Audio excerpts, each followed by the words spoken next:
Buenas noches, tengan todos nuestros seguidores y visitantes del canal. Son las 10 y 13 minutos de la noche de hoy miércoles 20 de febrero de 2019.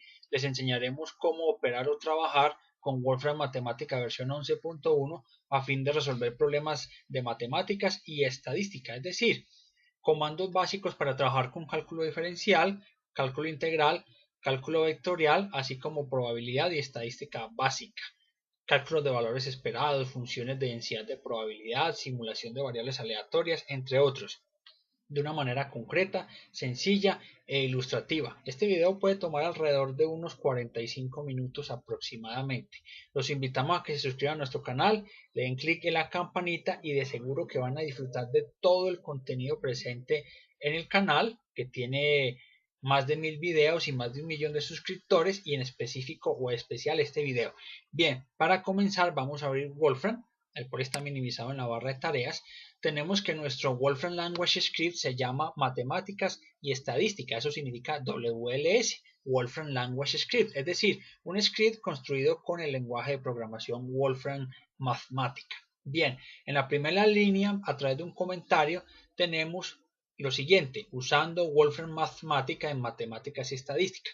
¿Cómo se representa un comentario? De la siguiente forma: paréntesis izquierdo, asterisco, el comentario en consideración, asterisco y paréntesis derecho. Bien, ¿qué es lo primero que se hace en matemáticas? En un curso de cálculo diferencial se define una función, digamos f minúscula, cuya variable es x minúscula. Así se definen las funciones. Y digamos que tenemos la raíz cuadrada de x al cuadrado menos 3 más 1. Bien, lo primero que nos dicen es: grafique esa función. ¿Cómo se grafica? Con la instrucción plot de f evaluado en x. Y decimos que la x toma valores entre el 3 y el 7, por poner un ejemplo. Y queremos que ilumine o resalte el área entre la curva y los ejes. Ahí tenemos la gráfica entre x variando desde 3 hasta 7 de f de x, que sería 1 más la raíz cuadrada de x más 3. Arriba escribió la función por una sencilla razón. Nosotros podemos colocar aquí punto y coma y shift enter. Va a seguir escribiendo la función. Si colocamos aquí punto y coma, ya no va a escribir nada. Y si quitamos aquí el punto y coma y shift enter, solamente va a ser la gráfica, como ustedes pueden apreciar. Bien, ¿qué más es importante calcular? Lo siguiente: ¿cuál es el dominio de esa función? Entonces decimos function domain, ¿de quién? De f de x en términos de x, y nos va a decir cuál es el dominio: todos los x mayores o iguales que 3. Perfecto. Ahora nos dicen, bueno, ¿cuál es el rango? Bien, lo hacemos así: function range, ¿de quién? De f de x. ¿Cuál es la variable independiente? Es x. Y la variable dependiente, en este caso, es y. Shift enter nos dice que y debe ser mayor o igual que 1. Ese es el rango. Listo. Ahora, ¿qué otras cuentas importantes podemos hacer? ¿Qué tal que nos soliciten calcular un límite? Es decir, límite de f de x, por poner un ejemplo, cuando x tiende a 3. Ese límite debe dar 1. Shift enter. Ese límite da efectivamente 1. Ahora nos pueden solicitar las derivadas. ¿Cuáles derivadas? Bien, supongamos que nos piden la primera derivada, que es f' de x, la segunda derivada, que es f2' de x, y nos pueden solicitar la tercera derivada. Entonces la tercera derivada es más difícil de calcular, sería d de f de x con respecto a x de orden 3. Ahí está. Shift enter. Y nos va a presentar primera derivada, segunda derivada y derivada de orden 3. Y en general las derivadas de orden superior se hacen con el último comando, el comando que tiene la opción D. Muy bien. Inclusive, para que ustedes vean que es posible, podemos calcular la tercera derivada utilizando las 3 comillas. Es decir, podemos decir aquí f' de x, ya lo sabían. f doble prima de x, pues también lo sabían. Y aquí sería f3' de x. y las respuestas van a ser exactamente las mismas. Lo que pasa es que, digamos, la derivada de orden 4, usted no va a escribir 4 apóstrofes, o la derivada de orden 20, 20 apóstrofes, no. Si usted quiere una derivada de orden superior, ¿cómo lo hace? Lo hace de una manera muy sencilla y elegante. Ejemplo, supongamos que nos dicen la derivada de f evaluada en x, y queremos que sea la derivada de orden 9, entonces x, 9. Y luego nos dicen, listo, denos la derivada de f de x, x y que nos dé la derivada de orden 11. Shift Enter. Esas serían las expresiones. Forma muy cómoda de trabajar. Perfecto. Muy bien. También podemos calcular derivadas de funciones compuestas. ¿Cómo así? Bueno, ¿qué tal que nos dicen por acá? G de x está dada por 1 más x. Vamos a colocarle 1 más x al cuadrado. Ahora que nosotros queremos hacer algo como lo siguiente: f evaluada en g de x, y queremos la derivada de esto que está acá, con respecto a x, la derivada de orden 1, o sea, la primera derivada de esa función compuesta. Ahí la tenemos calculada de una manera verdaderamente sencilla. Nosotros podríamos definir una función llamada h de x dada por f evaluada en g de x, ¿sí o no? Y calcular la primera derivada. Nos tiene que dar exactamente lo mismo. Si lo ven, da exactamente lo mismo. Estamos aplicando los conceptos de el cálculo diferencial. También podemos hallar los límites. No importa si la función es compuesta o no es compuesta. ¿Cómo hallamos los límites? Pues fácil. Digamos que nos dicen, bien, límite de f de g de x. Digamos que cuando x vale 7 y nos da el límite. Ese sería el límite. 1 más 3 que multiplica la raíz cuadrada de 6. Y ahora supongamos que nos pidan el límite al contrario, es decir, g de f de x, y nos digan que el límite cuando x tiende a 7, el límite es 13, no necesariamente va a dar el mismo límite porque las funciones compuestas son distintas. O sea, f de g de x no necesariamente tiene que ser igual a g de f de x. Bien, perfecto. Ahora vamos a pasar, bueno, vamos a ver algo muy importante. En los cursos de cálculo diferencial se ve optimización. Supongamos que a nosotros nos dan una función cualquiera, por ejemplo f de x, y decimos que la queremos maximizar. Entonces digamos maximize, optimice f de x, ¿sí o no? Con la condición ya sabemos que la x tiene que ser mayor o igual que 3, porque ese es el dominio, y que nos optimice todo eso en términos de x. Shift Enter. Y nos dice que 3 no es una variable válida. Entonces, ¿ustedes qué creen que significa? Claro, o sea, aquí cometí un pequeño error, aquí debía haber colocado x. Y nos dice que el máximo no se puede conseguir en ningún punto que satisfaga las condiciones. Bien, significa que esta función no tiene un máximo como tal, pero sí tiene un mínimo.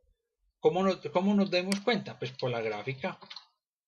¿Cómo nos dimos cuenta? Por la gráfica. Voy a eliminar por acá.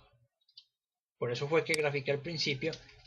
Si le decimos minimize, sí tiene un mínimo. El mínimo es 1 y se alcanza cuando x vale 3. No todas las funciones tienen máximo ni mínimo. En este caso, esta no tiene máximo, pero sí tiene mínimo.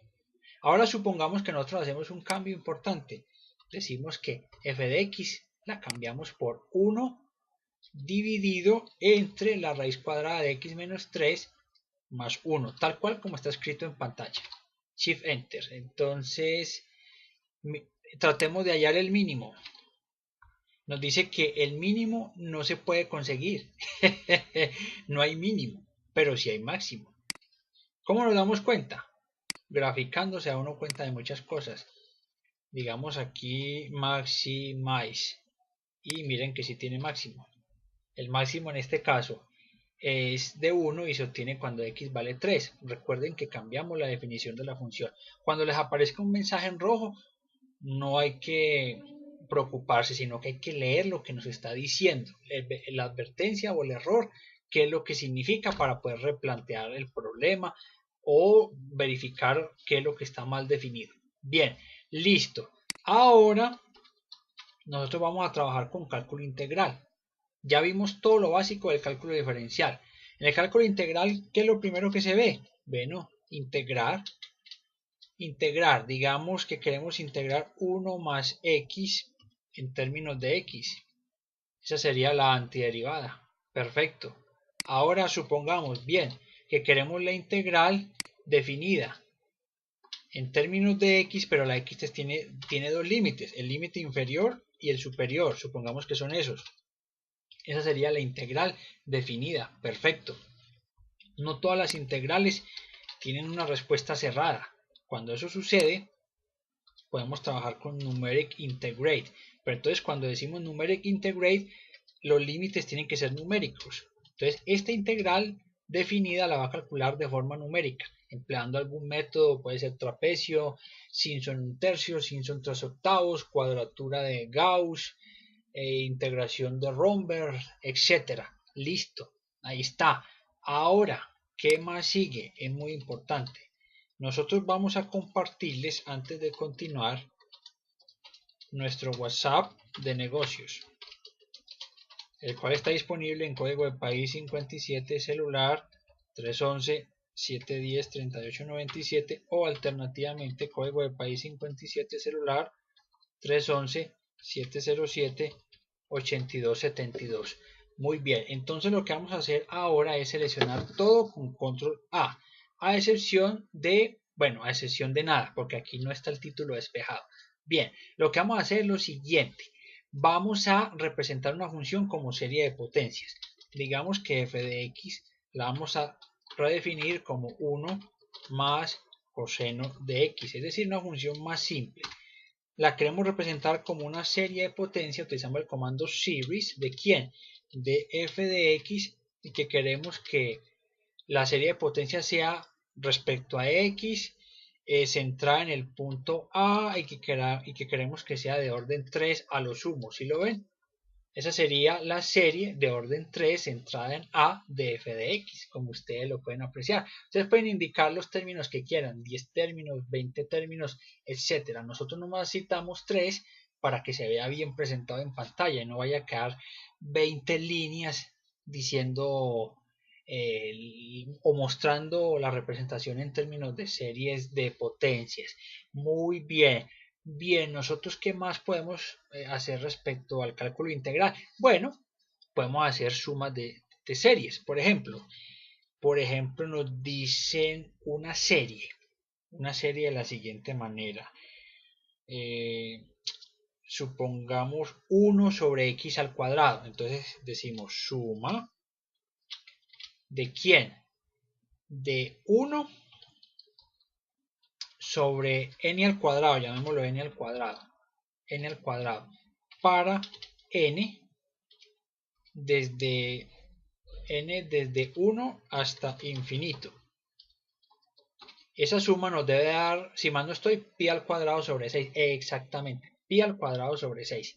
Si saliera un mensaje de error, significa que la serie no es convergente y por ende no se puede calcular la suma. Ejemplo, digamos esta, suma. Aquí colocamos 1 entre n, ¿sí lo ven? Y n entre 1 infinito. Va a marcar un error, dice que no suma. ¿Sí ve? En rojo dice, la suma no converge. Claro, esa serie no converge. Por ende, no se puede calcular la suma. Cuando se calcula la suma, es porque converge. En caso de que no se pueda calcular la suma, es porque no converge, o sea que diverge. Bien, eso se aplica para todas las series P. Voy a eliminar esto por acá. Supongamos que en lugar de tener 1 sobre n, tenemos 1 sobre n sobre raíz de n. Vamos a ver si esta serie converge o diverge. Si ustedes han estudiado cálculo, saben que tampoco converge. Esa es una serie P y converge para P mayor que 1. Vamos a ver que lo que les digo es verdad. Supongamos que el exponente fuera n elevado a la qué sé yo, por ejemplo 1,05. ¿Sí lo ven? ¿Cuánto sería esa suma? Sería de aproximadamente 20.5808. O sea, siempre que P sea mayor que 1, o sea, el exponente n elevado a la P, ese P si es mayor que 1, la suma va a converger. Listo. Perfecto. ¿Qué más podemos hacer? Hay un comando que en este momento lo voy a presentar y es el siguiente. Así se llama. Converge. No, no, se llama criteria. No. Va a quedar como tarea. Ya lo encontré. Esta instrucción nos da un criterio para que la suma de la serie, o sea, para que la serie sea convergente y se puede calcular la suma. ¿Sí lo ven? Muy bien, vamos a probarlo. Vamos a probarlo. Sum convergence de 1 sobre n en términos de n. Voy a colocar por acá, voy a eliminar esto para ganar espacio y quiero que me dé las condiciones para que esta suma sea convergente. No tiene ninguna forma de que sea convergente, pero si yo aquí establezco que n va elevado a la p, lo que les estoy diciendo desde hace un rato, nos dice que la parte real de p tiene que ser mayor que 1. Lo que les dije ahora, si eso se cumple, la serie es convergente. Vamos a trabajar con una serie más compleja. Digamos que tenemos aquí 1 entre n más 1 que multiplica a n más 2. Y todo esto tenemos que colocarlo en paréntesis para que nos dé una buena representación. Ahí nos dice que true, eso significa que no importa el valor de n, esa suma es convergente. O sea, no hay restricciones, esa es la forma correcta de decirlo. Vamos a probar. Hallemos la suma de 1 dividido, abre paréntesis, n más 1 que multiplica a n más 2 y que nos haga la suma desde n igual a 0 hasta infinito. Y nos dice que la suma da 1. lo que decíamos allá al principio. No hay restricciones. Y así sucesivamente con cualquier serie que ustedes quieran analizar. Es decir, se ahorran tener que sufrir con el criterio de la razón, el criterio de la raíz, el criterio del integral, entre otros. Muy bien. Ahora vamos a pasar al cálculo vectorial. Ese es todavía más sencillo. Por ejemplo, vamos a definir un campo vectorial. Digamos f de x, y. Primero que todo vamos a definir una función de dos variables.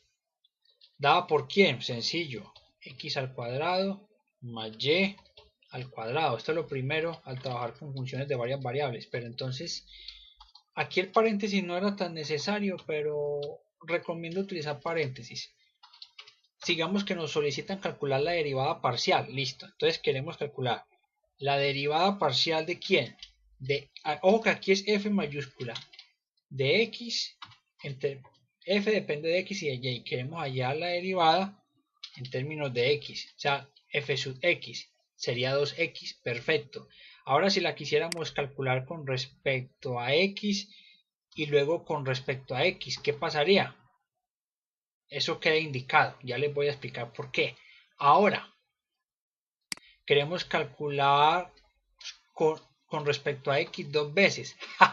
Y eso es lo que les quería explicar. O sea, si quiero hallar la segunda derivada parcial con respecto a x, lo coloco así. Si quiero hallar la tercera derivada parcial con respecto a x, ya me da 0.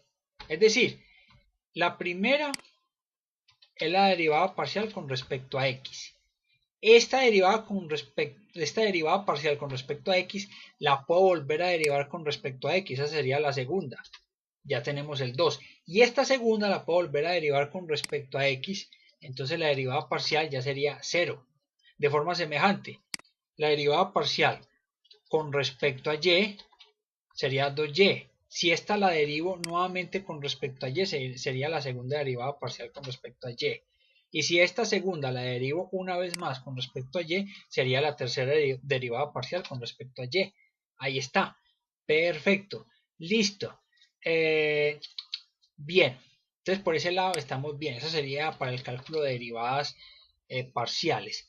También nosotros podemos definir un conjunto. Vamos a llamar, llamémoslo G mayúscula igual a, qué sé yo, a x más y, x por y x más 2y.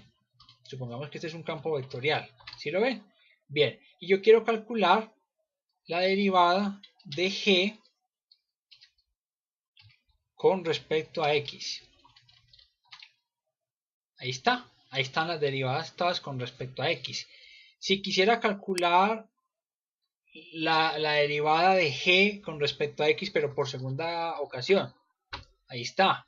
Si quiero calcular la derivada del campo vectorial g con respecto a y, pero la primera ocasión, ahí la tendríamos. Y si queremos calcular la derivada del campo g con respecto a y por segunda ocasión, ahí lo tendríamos. Inclusive, hay algo muy interesante. Hay un comando aquí que se llama gradiente. Yo voy a darle por aquí Shift Enter. No, esta no es la forma de hallar el gradiente. Para hallar el gradiente es como yo les enseñé, para que lo tengan presente. Lo que les iba a decir era el caso del rotacional. El rotacional de un campo vectorial se utiliza el comando curl. ¿Sí lo ven? Listo, entonces podemos hallar el gradiente de G. Nos da la expresión tal cual como ustedes la pueden ver ahí directamente en pantalla. Y expresando las coordenadas respectivas. Entonces yo voy a seleccionar todo para cambiar de hoja de trabajo. Vamos a volver a escribir a G. Y yo puedo decir curl. ¿De quién? De G. El rotacional en términos de las variables X y Y. Y las coordenadas serían cartesianas. ¿Sí lo ven? Bueno, aquí hay que colocar en términos de z, porque la z se supone que está implícita, para que lo tengan presente. ¿A qué me refiero? Es como si aquí tuviéramos x más y más 0z, x por y más 0z y x más 2y más 0z. Eso es lo que significaba el mensaje. Todo esto lo estamos haciendo a propósito para que ustedes no se asusten cuando les salga un mensaje en color rojo. Listo. No solamente se puede hallar el rotacional en coordenadas cartesianas, también se puede hallar, por ejemplo, en esféricas o en otros sistemas, ¿cierto? Claro está. Y la divergencia se calcula de la misma manera. Divergencia de G en términos, pues, o sea, que depende de las variables tridimensionales que estamos utilizando el sistema cartesiano. La divergencia sería 1, ¿cierto? Perfecto, bien. ¿Qué más se hace en cálculo vectorial? Bueno, si ustedes ya quieren calcular integrales de línea, no hay ningún comando que calcule una integral de línea. Tienen que aplicar el concepto directamente aquí de parametrizar la curva y evaluarla convenientemente, mirar si corresponde al rotacional de un campo conservativo, entre otros. Lo mismo para la integral de superficie y otras integrales que se trabajan directamente en el cálculo vectorial. Es básicamente utilizar la definición y hacer la parametrización de las curvas. Algo que no les expliqué es cómo se grafican, por ejemplo, gráficas paramétricas. Por ejemplo, en 2 dimensiones, parametric plot. Supongamos que queremos graficar, qué sé yo, vamos a colocar la ayuda para que ustedes siempre lo sepan y no deban de preguntarme a mí, sino que le preguntan al Wolfram. Aquí nos dice, listo, grafique y valor mínimo o valor máximo, etcétera. Perfecto. Entonces, quitamos esto por acá. Aquí yo coloco punto y coma para ganar espacio. Punto y coma por acá. Punto y coma por acá. Listo. Entonces decimos parametric plot. Voy a colocar una muy fácil. Coseno, voy a colocarlo así. Bien. Coseno de t. Seno de t. Y que la t tome valores entre 0 y 2 que multiplica a pi. Esto debe dar una circunferencia de radio 1. ¿Sí la ven? Ahí tenemos la gráfica de una función paramétrica. Mejor dicho, tenemos la parametrización de una curva en 2 dimensiones. Esa sería la gráfica. Si ustedes cambian el intervalo, por ejemplo, entre 0 y pi, Shift Enter, pues van a tener la parte inferior. Y si colocan entre 0 y pi medio, van a tener uno de los cuadrantes, ¿cierto? Perfecto. Y en 3 dimensiones es exactamente lo mismo. Se llama Parametric Plot 3D. Entonces hay que decir f de x, f de y, f de z. Y los valores de u entre el valor mínimo y el máximo. Y también hay otra función otra opción cuando usted quiere graficar función paramétrica que depende de 2 parámetros, como pueden ver aquí en el último. ¿Sí ve? U, v pertenece a una determinada región. Bien, entonces es muy sencillo graficar en 2D y en 3D. Bien, ahora vamos a pasar a estadística.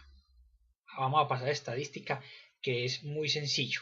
Bien, supongamos que nos piden calcular una probabilidad. Lo básico es probabilidad. Bien, ¿cuál es la probabilidad de que x sea mayor o igual que 1? ¿Sí o no? Dado que x se distribuye según una binomial de parámetros n y p. Supongamos que vamos a hacer 11 intentos y que la probabilidad de éxito intento es del 5%. Y esto nos va a calcular la probabilidad de manera numérica. Ahora supongamos que nos piden una probabilidad más compleja. ¿Qué sé yo? La probabilidad de que x sea mayor o igual que 1 dado o condicionado a que x sea mayor que 0. Supongamos. Y nos dicen que x se distribuye según una binomial de parámetros 11, o sea, el número de intentos y probabilidad de éxito intento del 5%. Nos dice que esa probabilidad es del 100%, o sea que ese es un suceso absolutamente garantizado. Bien, no solamente pueden trabajar con la distribución binomial, hay muchas distribuciones. Por ejemplo, supongamos que queremos esta misma probabilidad de que x sea mayor o igual que 1, ¿sí o no? Pero x se distribuye según una hipergeométrica, o sea, una distribución hipergeométrica, donde vamos a hacer 11 intentos. Y tenemos lo siguiente. Tenemos 4 elementos que se consideran éxito en un conjunto y que tenemos 10 elementos en total en ese conjunto. ¿Cuál es esa probabilidad? No nos dio la respuesta. Qué extraño. ¿Qué creen ustedes que haya pasado? Analicen. ¿Cómo vamos a tener 10 elementos en total y vamos a hacer 11 intentos? No podemos hacer 11 intentos, pues si nomás tenemos 10 elementos en el conjunto. Y en una distribución hipergeométrica los muestreos se hacen sin reemplazamiento. Entonces, para que el problema se resuelva, coloquémosle aquí un elemento más. Y ahora sí nos va a contestar. Nos dice que esa probabilidad es del 100%. Bien, ahora cambiemos aquí, digamos que queramos que x sea mayor o igual que 4. Esa probabilidad sigue siendo del 100%. Eso es un caso extremadamente especial. Pero coloquemos aquí, por ejemplo, 21, ¿sí o no? Ya esa probabilidad no sería del 100%, sino de 22 entre 399, lo cual es aproximadamente 0,0551378. Es decir, tenemos un conjunto que tiene 21 elementos en total, de los cuales 4 se consideran como éxito. Supongamos que hay 21 frutas y de esas 21 frutas 4 son manzanas y a usted le interesa sacar manzanas. ¿Cuántas manzanas hay entre esas 21? 4. Y usted va a hacer 11 intentos. Usted quiere obtener todas las 4 manzanitas en los 11 intentos y le dice que la probabilidad que tiene es de apenas del 5%. Bien, también puede trabajar con otras distribuciones de probabilidad. Por ejemplo, otra que es muy famosa, la Poisson. ¿Cuál es la probabilidad de que y minúscula sea mayor o igual que 2, dado que y se distribuye según una Poisson de parámetro 2. Y esa sería la probabilidad exacta. Y con /n obtendríamos la probabilidad aproximada, que sería de 0.593994. Bien, ahora supongamos que queremos trabajar con otra distribución de probabilidad. Voy a tocar las más importantes. Supongamos, ¿cuál es la probabilidad de que W sea mayor que 1, dado que W se distribuye según una geométrica? Hay otra que se llama geométrica, distribución geométrica de parámetro 0.57. Esa probabilidad sería de 0.1849.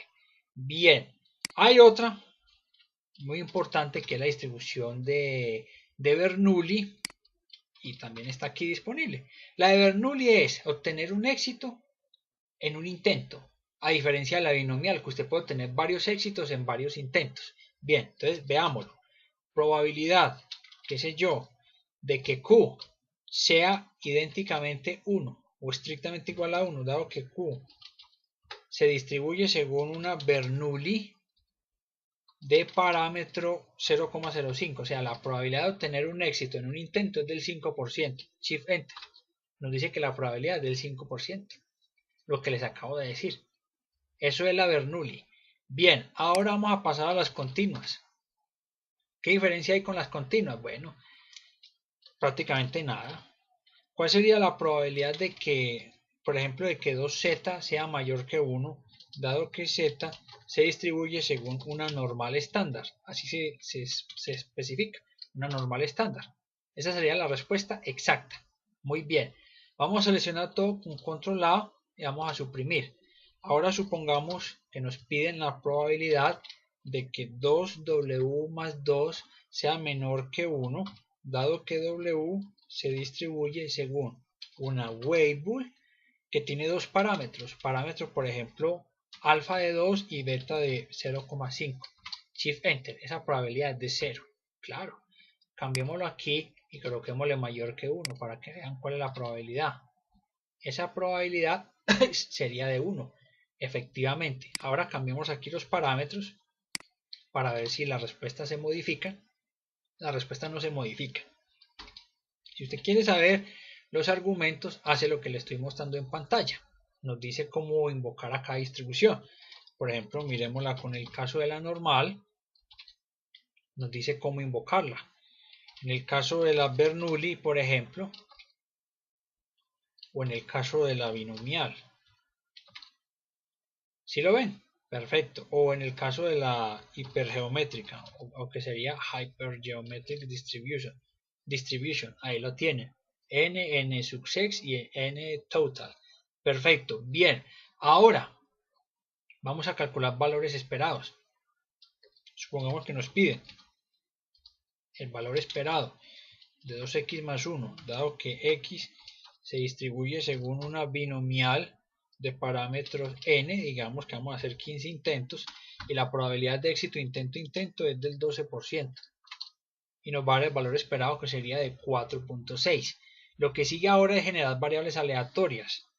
¿Cómo generamos variables aleatorias? Por ejemplo, definimos un conjunto llamado datos igual a random variate y digamos que queremos generar números aleatorios que siguen una distribución normal estándar y que queremos 1000 de tales números. No vamos a mostrarlos todos por pantalla. Con el comando take vamos a mostrar los primeros 11 datos generados. Si los ven, ahí tenemos los 11 por pantalla. Que yo no los quiero normales sino binomiales, entonces decimos datos igual a random variate y aquí decimos distribución binomial de parámetros, digamos que vamos a hacer 23 intentos y la probabilidad de éxito es del 1% intento a intento y queremos 1000 números de este tipo, 1000. Hacemos al igual que antes, vamos a mostrar los primeros 11 elementos. Ahí los tenemos. La probabilidad de éxito es muy bajita porque dijimos que es del 1% intento a intento. Bien. Ahora supongamos que queremos que los números aleatorios sigan una distribución Weibull, entonces decimos random, pero aquí me equivoqué, random variate, y decimos Weibull distribution de parámetros 2 y 0,5, que queremos 1000 números de este tipo, y mostremos los primeros 7 elementos del conjunto de datos. Ahí los tenemos.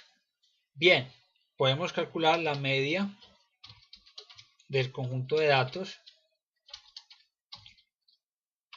la varianza del conjunto de datos también, y la desviación estándar del conjunto de datos. Listo, eso sería para el caso de los números aleatorios o de las variables aleatorias que siguen una weighball de parámetros 2 y 0,5. Si queremos que sea para la distribución normal, nos regresamos acá, Shift Enter, y volvemos a calcular los datos aquí abajo con Shift Enter. Observen que van a cambiar los valores. También podemos hacer las cuentas exactas. Yo quiero saber cuál es la media de una distribución normal, bien escrito por favor, de una distribución normal estándar, y cuál es la varianza de una distribución normal estándar, y me va a entregar las respuestas exactas. Ahora yo quiero saber cuál es la media de una distribución weighball de parámetros A y B, y también quiero saber cuál es la varianza de una distribución weighball de parámetros A y B. Yo lo que voy a hacer, porque creo que esto se va a extender, coloco punto y coma, Shift Enter, punto y coma, Shift Enter, punto y coma, Shift Enter, y por acá punto y coma y Shift Enter, y acá también. Y la última la ejecuto con Shift Enter. Y nos da la respuesta exacta, media y varianza. O sea que la media sería B, que multiplica a gamma de 1 más 1 sobre A. Y la varianza, pues esa expresión compleja que está ahí compleja de expresar en palabras, pero ahí la tienen directamente por pantalla. Muy bien. ¿Qué más se puede hacer aquí? Pues muchas cosas. Por ejemplo, aquí donde dice datos, si lo ven, puedo decirle Shift Enter. Y quiero definir una función f que dependa de dos parámetros, llamamos a minúscula y b minúscula, dada por log likelihood. Vamos a hacer una estimación de máxima verosimilitud. Al interior decimos una distribución normal de parámetros a y b y que se base en los datos. Entonces voy a irme acá donde generamos los números aleatorios normales, Shift Enter, y acá ahora sí puedo continuar. Listo. Y luego invoco el comando numeric maximize, donde el primer argumento es f evaluado en A y en B, con la condición de que la media debe ser mayor o igual que 0 y la varianza debe de ser pues un número positivo, y que por favor nos haga la estimación en términos de A y de B. Como esta es una estimación de máxima verosimilitud, les adelanto, A debe ser cercano a 0 porque es una distribución normal estándar, y B debe ser cercano a 1 porque es una distribución normal estándar. En eso consiste la estimación de máxima verosimilitud. Y tenemos la respuesta. A es 3.27405 por 10 a la menos 21. Eso es prácticamente un 0, lo que les dije. Está cercano a 0, muy cercano. Y B es de 1.00455. Está muy cercano a 1. Efectivamente, lo que les dije. Bien. ¿Qué más podemos hacer? Bueno, yo creo que por esta oportunidad es más que suficiente. Antes de despedirnos, vamos a indicarles que si ustedes acá generan más números aleatorios, por ejemplo aquí vamos a generar 10.000 números aleatorios que siguen una distribución normal, Shift Enter, si volvemos a repetir la cuentica, pues las respuestas van a ser ligeramente distintas porque los valores aleatorios generados son diferentes. Observen, A nos dio en este caso 4.81482 por 10 a la menos 34, que eso es prácticamente para fines prácticos un 0. Y B es de 0.991912, que para fines prácticos eso es prácticamente un 1. Listo. Nosotros les vamos a compartir nuestro website de negocios disponible en www. Esto va sin acentos. Estadística, está bien escrito, estadísticapráctica.com o en www.predictingpower.com. Los invitamos a que nos sigan y le den like a nuestra página en Facebook de nombre de usuario @Savage Consultores. Lo mismo en Instagram. Instagram es de Facebook, los propietarios, @Savage Consultores. Y a que nos visiten y se suscriban y le den clic en la campanita en nuestro canal de YouTube, que tiene más de 1000 videos y más de 1 millón de suscriptores, en @Savage Consultores. Muy bien, damas y caballeros, cualquier duda o inquietud respecto a todo lo expuesto en este video, por favor, en la caja de comentarios, que el mismo día que usted nos escriba, ese mismo día recibirá respuesta lo más antes posible. Nosotros tenemos el celular constantemente con nosotros, de modo que cualquier pregunta casi que inmediatamente le vamos a dar respuesta, siempre y cuando nos escriban horario de trabajo, de 8 de la mañana a 1 de la tarde o de 2 de la tarde hasta 6 de la noche. Por fuera de los horarios de trabajo, su respuesta se puede demorar un poco más. Cualquier duda que tenga o una petición de ampliación de ilustración con respecto a lo aquí presentado, con el mayor de los gustos. Muy bien, vamos a dar clic por acá en File, Save. Les deseamos muchísimo éxito y ya será hasta una nueva oportunidad, Dios mediante. Sayonara, y estamos pues en contacto, damas y caballeros. Una feliz noche para todos ustedes también.